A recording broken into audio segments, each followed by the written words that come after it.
আমরা এই মুহূর্তে রয়েছি 12 নম্বর সুবীর চ্যাটার্জি রোডে এবং তা গিরিশপাক থানার মধ্যে পড়ছে।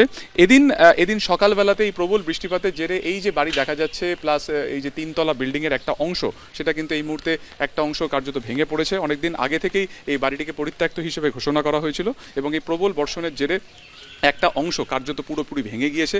রাস্তা চলাচলের যে একটা নির্দিষ্ট পোর্শন সেটাও পুরোপুরি কিন্তু বন্ধ অবস্থাতে রয়েছে। যদিও এই ঘটনাতে কোনো হতাহতের কোনো খবর নেই এবং এই বিল্ডিং যেখানে ভেঙে পড়েছে দেখা যাচ্ছে যে অত্যন্ত ঘিঞ্জি এই জায়গা। পাশের এই যে বিল্ডিংটি রয়েছে সেটি কোনোভাবে ক্ষতিগ্রস্ত না হলেও সেখানকার যারা মানুষজন রয়েছেন তারা কিন্তু যথেষ্ট আতঙ্কের মধ্যে রয়েছেন। এদিন সকালবেলায় হুড়মুড়িয়ে কিছু ভাঙার শব্দ শুনে এলাকাবাসী বেরিয়ে আসেন এবং তারপরে দেখেন যে একটা অংশ পুরোপুরি ভেঙে গিয়েছে।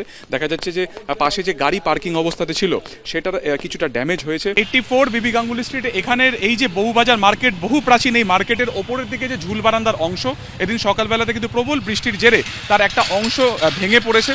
এলাকাবাসী তারা কিন্তু যথেষ্ট আতঙ্কের মধ্যে রয়েছেন, তার কারণ এই মার্কেটে বা সেই ফুটপাথ যেখানে এই মুহূর্তে এই ডেব্রিস পড়ে রয়েছে বা ধ্বংসাবশেষ পড়ে রয়েছে সেখানে কিন্তু প্রচুর মানুষের যাতায়াত থাকে। আজকে নেহাতি বৃষ্টি পড়ছিল বলে কিন্তু এখান থেকে সেভাবে মানুষের ভিড় ছিল না এবং আচমকাই এদিন 7:30 কিছু পরে একটা অংশ পুরোপুরি ভেঙে পড়ে। দেখা যাচ্ছে যে একটি মিষ্টির দোকান সেটি কিন্তু আংশিক ড্যামেজ হয়েছে, ক্ষতিগ্রস্ত হয়েছে এবং ফুটপাতের বেশ কিছু দোকান তা কিন্তু পুরোপুরি ভেঙে গিয়েছে। স্থানীয়রা বলছেন যে বহুদিনের উপরের দিকের অংশ বিপজ্জনক অবস্থাতে রয়েছে।